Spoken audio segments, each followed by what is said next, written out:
like wrestling the Road Warriors? Do you think that they can match up strength with you and your brother in the ring? No. And next question? That was pretty easy. Yeah, I mean, come on, man. The Road Warriors, me and my brother were millennium. We were a millennium team. We took size, speed, and agility to a new height. That was Harlem Heat. The Road Warriors, okay, they can get in a gym and bench press 500 pounds, but so can I. And you have a guy that may have been probably the most prolific athlete to ever step in the square circle, Booker T, who not only was a strong guy, a man that could wrap circles around most opponents in the ring. Yeah, Booker wasn't no small man either. And when you put all that together, you know what you got? You got the best tag team. Yeah, Booker was like 250 in the middle of the square circle, bar none.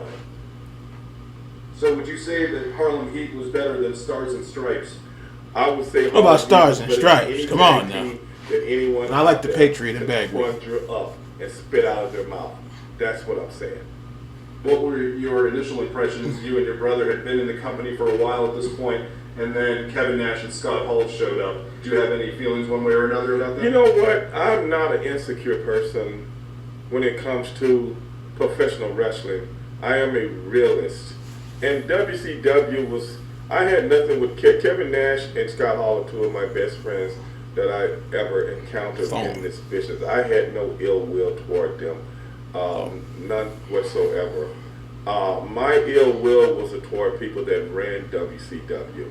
And if you happen to be within that, then I had ill will toward certain people that ran WCW. Not with the people that I participated in the ring with. So as far as Kevin Nash and Scott Hall go, they're no bigger than the people that are running things, or they're no smaller than the people that are running things. Everything they do has an agenda from someone else. That is how the professional wrestling game is ran. So when people ask that question, no, there's no ill will. There's never any ill will toward the people that are in the ring with you. It's always the idiotic impulses that are outside the ring that think they know what they're doing. Which leads into another fan question. Was it as mismanaged and hard to deal with, the politics there with the upper management? To a certain degree, yes. To a certain degree. But, you know, in professional wrestling, you know, it's just like the military. You take orders and you go out and do the very best you can possibly do when someone tells you to do it. And that's pretty much about it.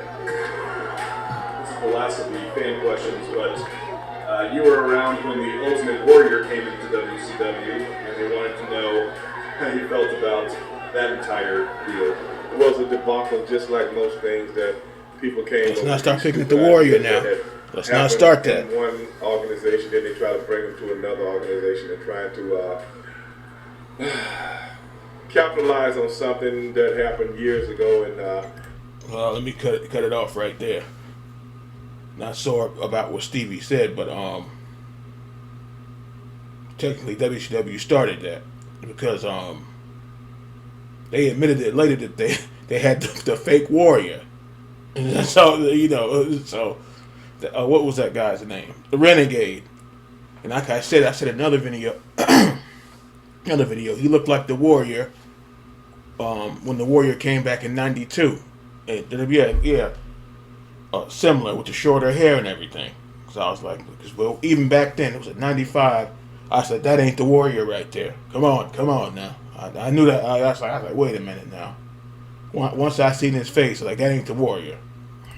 The people just wasn't buying it. Nothing toward the Ultimate Warrior. I always hit it off pretty good with him, and it was what it was. It wasn't the Ultimate Warrior thing. It was the people that were running things, trying to recapture something had already passed them by, and that's what happens when you let people that don't know what they're doing try to run things, and they put them in position to run things, and they don't know what they're doing. You get a debacle. Obviously, you have such a big part in the reality of wrestling down here in Houston. Yes. So many people are being picked up now and noticed by the WWE. Yes. Brendan Williams Williams, former Houston Texans player. Yes. You had the privilege of wrestling him in a six-man tag not too long ago in Texas City. What is your impression of him, his progression? How do you think he's going to do once he gets to the big game up there? Well, I think he'll do very well, but I must correct you on something. It was his privilege to be in the ring with Ma. Can you dig that? Okay, this man got expert tutelage when he got in the ring with me. But I think he's going to do very, very well. I mean, he's trained extensively. He's the kind of guy that listens. He's the kind of guy that gets it. I don't know if it's his football background or maybe he just have a lot of people just have high wrestling IQs. And he seems to have that. And I think if he keeps his attitude the right way, he's going to go very far in this business. And I am very, very proud of him, as is my brother, who was his personal trainer to get him to where he is today. And he's one of the few guys that can actually, as far as size-wise, could actually match up with you, because you're usually one of the biggest guys in there. What does it take for a guy like him, a guy like you, to wrestle that big man style? Well, the thing is not so much of what the big man needs to know. He'll learn what he needs to know. But it's the smaller guys that has to know how to work with the bigger guys. You can't do some of the same things you can do and still look great when you have a big guy going against a smaller guy sometimes. So sometimes you have to circumvent what the big guy does to make yourself look good and come up with certain spots that make you look good and him look good at the same time. And he can stay big, work big at the same time. And that's an art in itself. And they got enough people that have been in the business in WWE for long enough to know how to put those kind of matches together and make sure, they make sense and they still look good at the same time.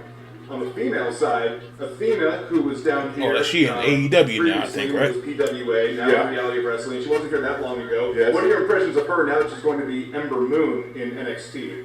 I think if anybody has the ability to make it at that next level, this interview is a lot older. Because she is she's in AEW now. A person that goes out of her way to do her due diligence to learn as much as she can possibly learn. Because when people like Marcellus Black, that's what we call him here, and Athena, when they get picked up, it's not an accident. It's because their talent has made someone look at them and think that they can do something with them. So it couldn't happen to a final person, couldn't happen to a harder worker person. She was most deserving to get that shot and do what she's doing right now, in the big time right now, at the big show.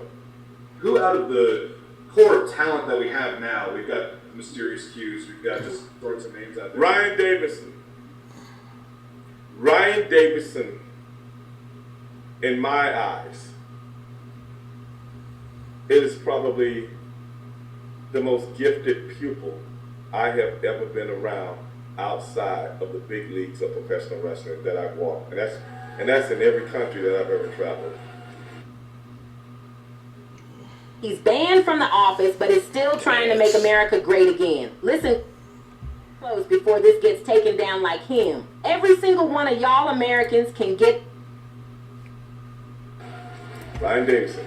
Now, he might not have the most classical body. He might not doesn't be need the that. a lot of people are looking for, but I'm telling you right. He's like he booked. Stevie just said he doesn't need the classic, right? Because look at Mankind, Bray Wyatt, what's the other dude? KO Owens. Kevin Owens. His name was something else. Yeah, and Cactus Jack, he was Mankind then. Had the belt 3 times.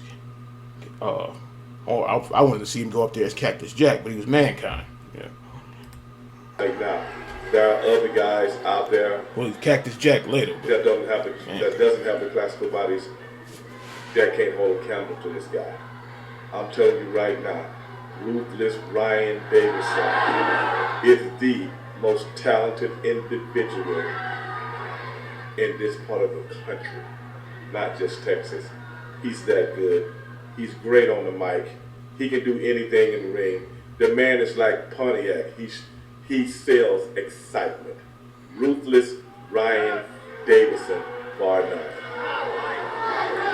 So you heard it here first. If he gets picked up here, which, As far as I'm concerned, he should have been gotten picked up.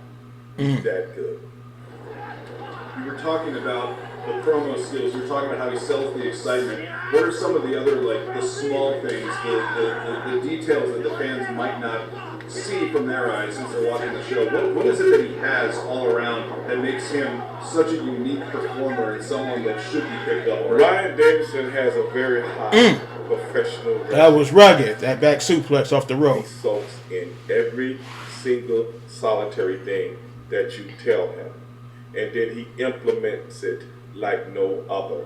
The guy is a pupil, a student of the ring. And some of the things the fans would not see. But people in the game, people like myself, we do see. And I'm telling you right now, when we did the show in the Galleria at the hotel, a guy came up and asked me, who is that guy right there? I would like to talk with him. You know who that guy was? Ricky the Dragon Steamboat. Ricky I Steamboat. don't think I have to say any more. What makes reality of wrestling the powerhouse that it is here in Texas? Slam the cage in his face, rough with. Everything's done with professionalism. Everything is done from an angle of people that have been there, people that have seen it, people that have done it. And that's the difference between Reality of Wrestling and some of the other independent organizations in this area of the country or around the country. It is ran by someone that knows what they're doing. And that's their professionalism. There's no bull crap. There's no people doing things outside of what they're being told. They're being taught the right way. They're being trained the right way. And if you got that, train the right way, you taught the right way, and you use your head and you have the right attitude, those people are not being picked up by the WWE because they've been sitting at the bus stop. They're being picked up because that's what the big show is looking for. Stevie Ray, something else. That kind of training, that kind of attitude is what that's going to put you on top, keep you on top, and make something out of yourself. Tell the fans that don't know about your radio show, because it's getting a lot of traffic and it's got a lot of buzz down here, but people around the country might not know about it yet since it's so new. Can you just tell I think them he changed the name. He changed the name since then. Finished our 21st show, or it may have been the 22nd show. It's hard for me to keep up, but we do it once a week. The show is called Straight Shooting with Stevie Ray, and every week we got guests from the MMA world. We got guests from the professional wrestling world. We have guests from the boxing world. We have guests, we have local comedians, local R&B singers. We have people from former NFL players, current NFL players. You know, that's how we do it. Straight Shooting with Stevie Ray, every Wednesday, 7 p.m. Central, KCOH 92.9 HD2 television you can hear. Yeah, he's on And not Tuesday only night that, now? the Yeah, radio I think it's show, Tuesday we also have nights. the new Monday or YouTube channel Tuesday. now. This is brand new as well. The YouTube station is just coming around. We just launched a new YouTube station. It's also Straight Shooting with Stevie Ray, where we take all our interviews and a lot of the things that we do in the studio, and also a lot of the things that we do outside the studio, and we put it on the YouTube station to let everybody know what we're doing. Because we're not like a lot of these other podcasts that sit up and interview people and have the most boring interviews known to man. I don't want to say any names, but they're all over the place. They're all over the country. That's not what we do. You know what my slogan is on the show? Champions, no champions. And baby, you know what we're gonna do? We chop it up. That's how we do it on my show. You have some big names on this. You've had Jim Ross, you've had Yes. Teddy Long, you had the Patriot Del Wilkes. I wanted to ask you about the Patriot interview. The Patriot. For the fans that don't know, the Patriot was a part of a show in Georgia a few weeks back. Yes. As a promoter, where there was some shiesty dealings going on. Can you tell the fans about what you heard? Yeah, I mean, Del Wilkes and others, I mean, the Arn Andersons of the world, and it was some big name people at the show in Georgia that It was a meet and greet, autograph session, and apparently it was promoted poorly. Apparently, a lot of the money that was promised to a lot of the people that were participating, some of the guys wasn't paid, if not. Oh, that'll make you break somebody's neck. Yeah. And, those are just some of the things that go on. Oh, messing with a person's money to get your ass beat. People don't like stuff like that. And I'm telling you right Woo. now, I bust the proverbial gut at the time because it was so funny. Because these are the things that people don't know about that happens in professional wrestling, and everybody that's been in this business long enough actually have a story like that one.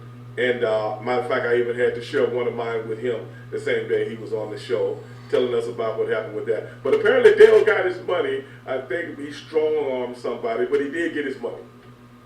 So a good, happy ending at least for Dell. Well, it was for him, but every man for himself. Those were his words. What's up, guys? Booker T, 5-time champ. September, here we come. The Harlem Hit Reunion. Booker T and Stevie Ray back together again at the OECW Arena. Okay, that was a while ago. But, you said 2016, but, yeah. Yeah, Stevie Ray. I'll let you know if the person's good or if the person's garbage. He will. Like, I remember, this is way back. That show, that was like, 90s, Ricky Lake or something like that.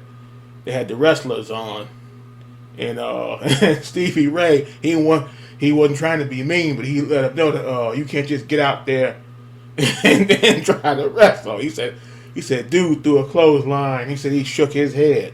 He said, I wish I could find that video because people upload everything. Because if I could find it, now that might be copyright. That was a Ricky Lake show. That was big back then, but yeah, he let him have it because